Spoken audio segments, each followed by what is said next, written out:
Գիտությամբ զբաղվելը շատ օգնում է դատավորի աշխատանքին, որտեղ դու թարմացնում ես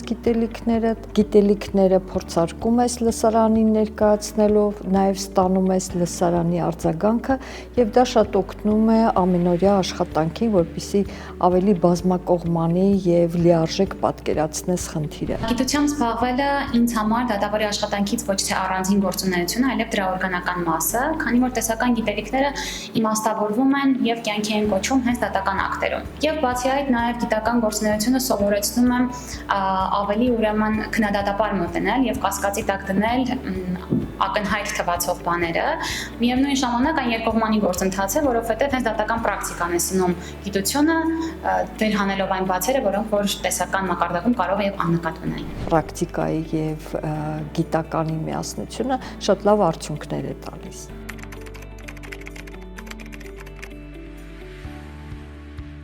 Օրենսդրությունը կամ օրենքները հաճախակի են փոփոխում եւ սա կարող է կանխատեսելիության հետ կապված խնդիր ստեղծել, իսկ օրենքների կանխատեսելիությունը եւ ուրեմն անփոփոխելիությունն են հենց որ իրավունքի նկատմամբ վստահությունը բարձրացնում են եւ իմ պատկերացմամբ պետք է աշխատել հենց այս ուղղությամբ, որ ոչ թե օրենքները անընդհատ հաճախակի փոխվեն, այլ շեշտը դրվի հենց դրանց կիրառման վրա եւ թույլ տալ, որպեսզի այդ օրենքները մեկնաբանվեն եւ զարգանան դատական պրակտիկայի միջոցով։ Օրենսդրական հիմնական թույլ կողմը այն է, որ օրենքներում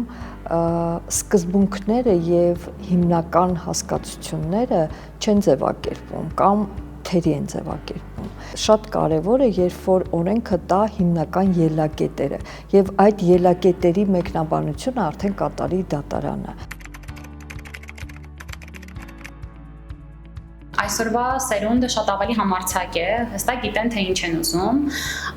եւ ավելի համարձակ են կասկածի տակ դնել, մինչդեռ մեր սերունդը ավելի զուսպ է եւ մենք շատ հաճախ ամեն ինչ ընդունում ենք որպես ճիշտ եւ կասկածի տակ չէինք դնում եւ իմ պատկերացմամբ քանի դեռ դա համեմվում է լսելու կարողությամբ, դա բավականին առողջ է։ Ներկայիս ուսանողները շատ խելացի են, որտեղ տեղեկատվության դարաշրջանը, որ մենք հիմա ապրում ենք, դա շատ համարձակ է դարձնում անձանց եւ տեղեկացված է դարձնում, որը օգնում է իրենց ամենօրյա ուսման շրջանակներում։ Ընկերական հարաբերությունը ստեղծելու տեսանկյունից ոչ մի առանձնահատուկ բան չեմ անում եւ կարծում եմ, որ ուսանող դասախոս փոխհարաբերություններում այդ հեռավորությունը պետք է պահպանվի նաեւ օբյեկտիվության համար, բայց երբ արդեն չեմ դասավանդում, դադարում եմ դասավանդելը կոնկրետ ուսանողներին եւ իրենք վերածվում են գործընկերների, բնականաբար փոխադարձ հարգանքի եւ ընկերական հարաբերությունների վրա հիմնված հարաբերություններ ենք ստեղծում։ Առանց ընկերական հարաբերությունների շատ դժվար կլինի լսարան մուտք գործել եւ նաեւ կարողանալ լսարանը հետաքրքրել խնդրի շուրջ։ Շատ կարևոր է, այո, եւ շատ կարևոր է լինել անկեղծ, որովհետեւ ուսանողները դա շատ են գնահատում։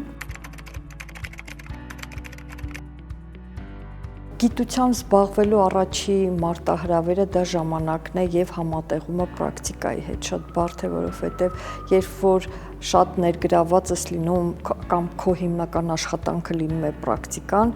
դժվար է լինում արդեն ուսումնասիրությունների տեսականի վրա ժամանակ հատկացնել, տեսականի համար ժամանակ հատկացնել։ Իմ խորին համոզմամբ այն չպետք է կաշկանդի, որովհետև դրանք երկու տարբեր գործառույթներ են իրականացնում։ Այսինքն դու երբ որպես գիտական մոտեցման շրջանակներում դու կարող ես քննադատել օրենքը, կարող ես չհամաձայնվել այս կամ այն որոշման հետ, բայց որպես դատավոր դու պարտավոր ես կիրառել այդ օրենքը։ Ճիշտ է, դատավորը իրավունք չունի կասկածի տակ դնել դատանի գործունեությունը կամ դատական ակտերը, բայց դատական օրենսգիրքը բացառություն է նախատեսում այն դեպքերի համար, եւ դա իրականացվում է գիտական ազատության շրջանակներում իրականացվող մասնագիտական գործունեության ընթացքում, այսինքն դատական օրենսգիրքը այս առումով եւս խնդիր չի տեսնում, որ գիտական ազատության կամ ակադեմիական ազատության շրջանակներում կարող ես դիրքորոշումներ հայտնել։ Դատավորը եւս այդ ակադեմիական շրջանակներում կարող է թույլ տալ իրեն ազատություն եւ քննադատելու եւ նաեւ քննադատական հայացքով դիտարկելու այդ ակտերը։ Ուսանողներին փորձել եմ սովորեցնել, որ անընդհատ կրթվեն, հետամուտ լինեն տեխնոլոգիական զարգացումներին, զարգանան, չվախենան, համարձակ լինեն եւ բնականաբար ունենան կամային հատկանիշներ։ Ես իմ մանկավարժական եւ ակադեմիական գործունեության ընթացքում միշտ փոխանցել եմ այդ ուղերձը անձանց, որ պետք է մեկնաբանել բարեխղճորեն, այսինքն երբեք չդիմել մանիպուլյացիաների եւ խնդիրը թիրախավորել ուղիղ։ Դա թույլ է տալիս խնդիրը հասկանալ եւ ճիշտ լուծում գտնել։ Ինձ համար տեխնոլոգիական ցանկացած զարգացում դա հնարավորություն է եւ իմ պատկերացմամբ արհեստական բանականությունը շատ լավ գործիք է, որը կարող է օգնել բոլոր դատավորներին եւ բոլոր մասնագետներին եւ մենք ապրում ենք այնպիսի դարաշրջանում, որ յուրաքանչյուր ժամանակակից մասնագետ պետք է տիրապետի հենց այդ հմտություններին։ Ցանկացած նորարարություն եւ տեխնիկայի զարգացում դա ուղղված է օգնելու մարդկանց հեշտացնելու իրենց կյանքը, հեշտացնելու եւ մարդկանց ավելի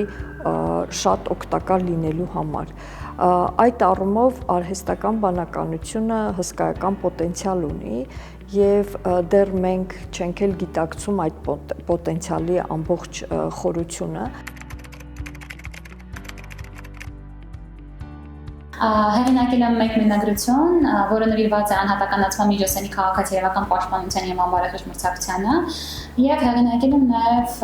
մեկ տասնյակ հոդվածներ եւ վերջին հոդվածը վերջերս է հրապարակվել, որը նվիրված է հողամասի եւ դրա վրա գտնվող շենքերի շինությունների դասակարգման քաղաքացիական հետևանքներին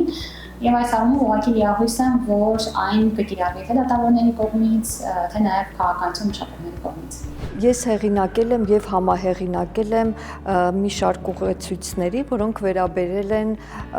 ընտանեկան բռնության, կանանց իրավունքներին եւ երեխաների իրավունքներին։ Եթե մենք նայում ենք եվրոպական զարգացած երկրներին, այն երկրները, որոնք այդ հարցերին բավարար ուշադրություն են դարձրել, իրենք տնտեսական եւ այլ մեծ զարգացում են ունեցել։